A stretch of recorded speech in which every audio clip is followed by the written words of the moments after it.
कुछ समाचार माध्यम समाचार पेश करने के लिए इस कदर जल्दबाजी कर रहे हैं कि जो भी मिल रहा है उसे सच साबित करते हुए समाचार बनाया जा रहा है। इन समाचार माध्यमों के कुछ वर्ष पुराने क्लिपिंग भी दोबारा मार्केट में डाली जा रही है।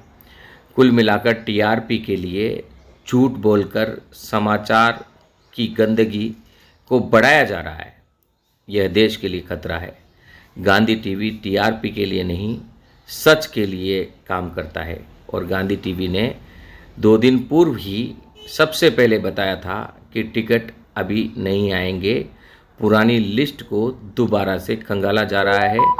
उन तमाम सिंगल पैनल में डबल पैनल कम से कम मांगे गए हैं जहां ऑप्शन नहीं होना बताकर राजस्थान के आला नेताओं ने केंद्र में दिल्ली में आला कमान को गुमराह करने की कोशिश की।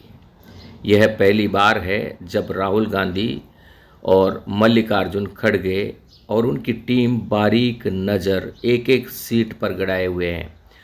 पल पल की खबर दिल्ली के हाईकमान तथा उच्च नेताओं को पहुंचाई जा रही है।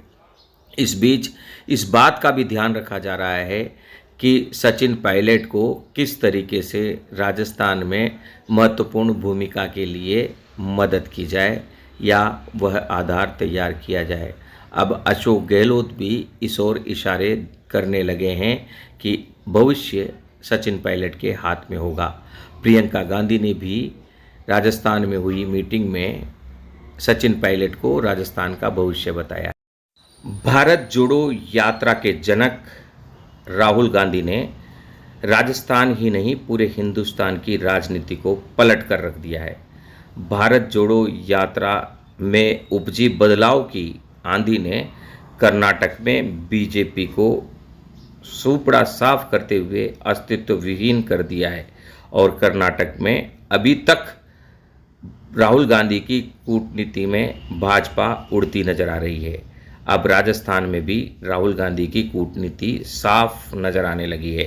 एक एक सीट को मोल तोल कर बारीक नज़र से हर पहलू को जांचकर वहां के अभ्यर्थियों को, वहां के प्रत्याशियों को चुना जा रहा है।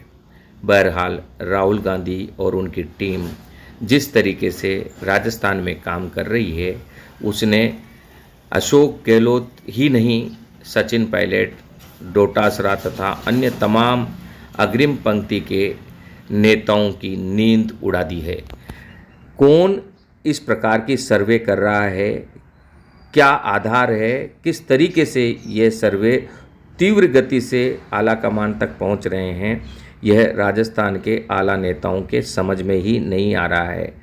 106 की लिस्ट और सिंगल पैनल वाली लिस्ट जब यह कहते हुए आला कमान के हाथ में दी गई कि हमारे पास इन विधानसभाओं में कोई ऑप्शन ही नहीं है, तुरंत ही राहुल गांधी और मल्लिकार्जुन खड़गे, सोनिया गांधी तथा केसी वेणुगोपाल के हाथ में एक नई लिस्ट निकल कर आई जिसमें लगभग 80% सीटों पर ऑप्शन अर्थात विकल्प नजर आया। अब लिहाजा उन विकल्पों के कारण जब पूछताछ हुई तो राजस्थान के नेताओं के पास कोई जवाब नहीं था। लिहाजा कुछ एजेंसियों को सक्रिय किया गया है जो गुप्त रूप से तीव्र गति से काम कर रही है। जो लिस्ट यहाँ से सौंपी गई है राजस्थान से, उन पर जांच चल रही है।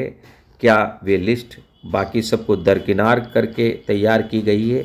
क्या वाकई 100 से अधिक विधानसभाओं में कांग्रेस के पास सिंगल नाम ही है, कोई ऑप्शन नहीं?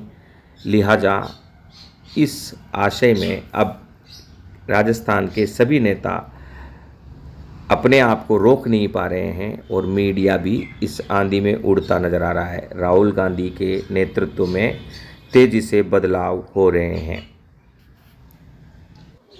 राहुल गांधी को पूरी ताकत के साथ पप्पू साबित करने में लगा हुआ मीडिया अब चारों खाने चित हो गया है। पूरी कोशिश करने के बावजूद बदली हुई कांग्रेस से एक छोटा सा एक तिनका खबर भी पूरी ताकत के बावजूद मीडिया नहीं निकाल पा रहा है। यही कारण है कि मीडिया अपनी खींच उतारने के लिए 4 साल 5 साल पुराने न्यूज़ को मार्केट में उतार रहा है और बेचारे भोले लोग इस चक्रव्यूह में फंसते जा रहे हैं और अफवाह बनती जा रही है कि कांग्रेस ने लिस्ट जारी कर दी। और अब धीरे धीरे ऐसे मीडिया की खबरों पर भी विश्वसनीयता का प्रश्न चिन्ह लगने लगा है। गांधी टीवी टीआरपी के लिए नहीं, सिर्फ खबर की सच्चाई के लिए काम करता है। चाहे हम सब्सक्राइबर में कम हों तो भी निरंतर सच्ची खबर पेश करते रहेंगे। लिहाजा अब राजस्थान की लिस्ट पर मंथन जारी है और पुनः सभी विधानसभाओं से मैक्सिमम सिंगल पैनल को हटाकर डबल या ट्रिपल पैनल मांगा जा रहा है। अर्थात जिन विधानसभाओं से सिर्फ एक नाम गए हैं वहां से 2 या 3 लोगों के नाम भी अब शामिल कर मंगवाए जा रहे हैं।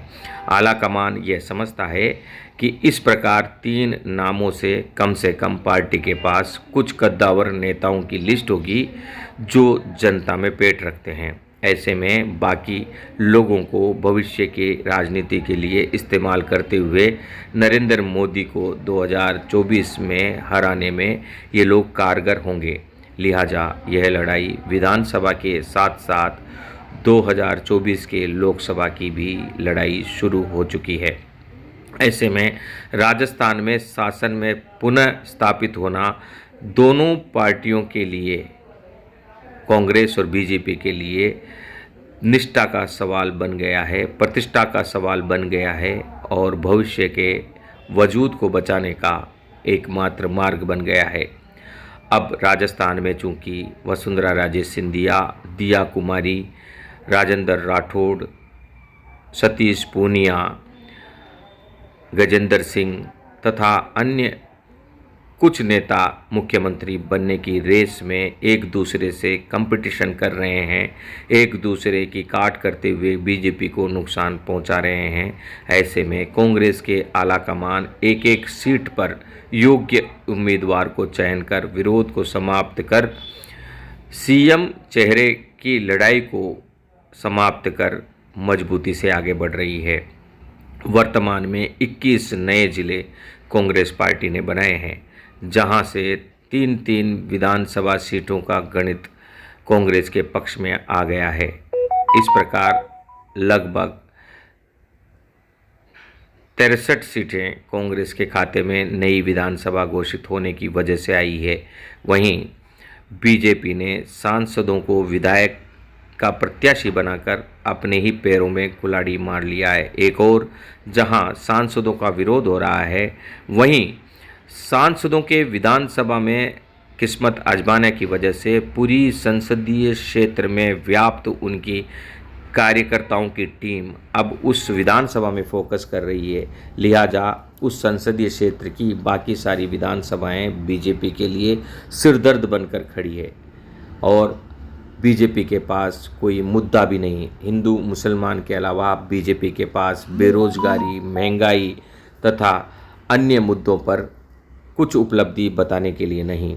और अंत समय में अडानी की दुर्दशा, अडानी के आर्थिक पतन को भी बीजेपी का एक बड़ा नुकसान का कारण माना जा रहा है, क्योंकि अब उद्योगपतियों में बीजेपी को समर्थन करने के बजाय बीजेपी को हटाने की कवायद शुरू हो चुकी है। लिहाजा यह बड़ा देखने के लिए दिलचस्प होगा कि यह लड़ाई किस प्रकार से आगे बढ़ेगी।